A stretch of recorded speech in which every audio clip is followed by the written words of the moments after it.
Hi,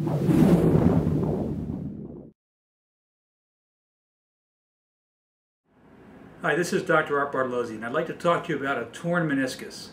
A meniscus is a very important structure in the knee, and what it does is it dampens the load between the two bones, the femur and the tibia.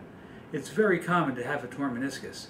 Both young athletes can get a torn meniscus from playing football or cutting and pivoting sports, and older people can get a torn meniscus as their meniscus deteriorates, wears out, dries out, and becomes more brittle. These are two of the same diagnoses with two very different presentations. The most common presentation in an athletic torn meniscus is catching, locking, and sharp pain. Sometimes achy pain can be a component, but usually catching, locking, and sharp pain are the symptoms that would alert you to a torn meniscus, especially if you're playing high-level activities. If you're a weekend tennis player and every time you play your knee clicks and is painful, that could be a torn meniscus. Clicking is not always associated with damage.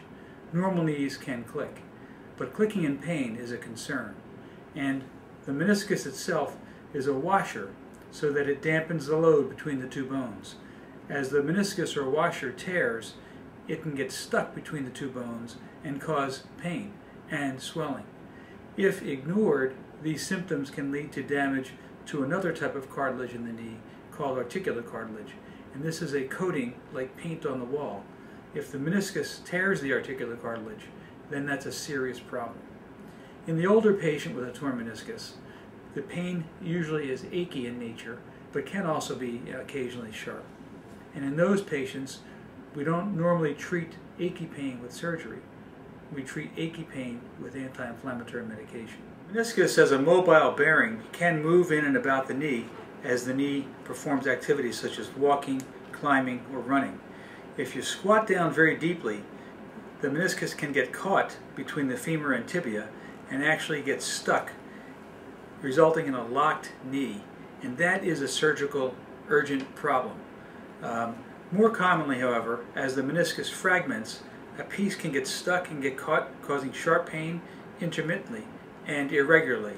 And that pain can be quite severe, because as the piece gets stuck, you're unable to walk. As the piece dislodges and gets into a place not between the bones, you're able to walk. And those symptoms often require surgery. That's different from a meniscus which has a gradual deterioration and becomes sore and painful and achy without mechanical pain. If the meniscus doesn't break up inside the knee, as it wears, it can become achy. The results of surgery for achy knee pain are not quite as good, certainly, as surgery when there's a torn fragment that we simply remove. The overall results from surgery really depend not only on the condition of the meniscus, but the condition of the hard cartilage called articular cartilage. And once this is damaged, serious and persistent problems can result. As a hinge joint, it's important to have all structures normal inside the knee, so that the surfaces need to be smooth, the meniscus needs to be intact and in the right position, and then the knee would function normally.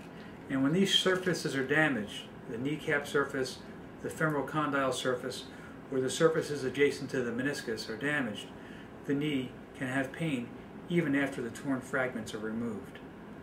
Basically, the rule of thumb is, for achy pain, we try conservative measures, and for mechanical pain, we would prefer to pursue surgical measures.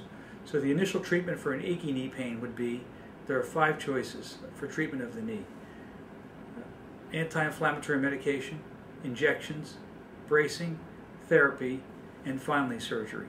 So that in the case where the knee has mechanical pain and catching and locking, surgery is preferred. In the case where a knee might have achy pain, surgery may be postponed until conservative measures are tried.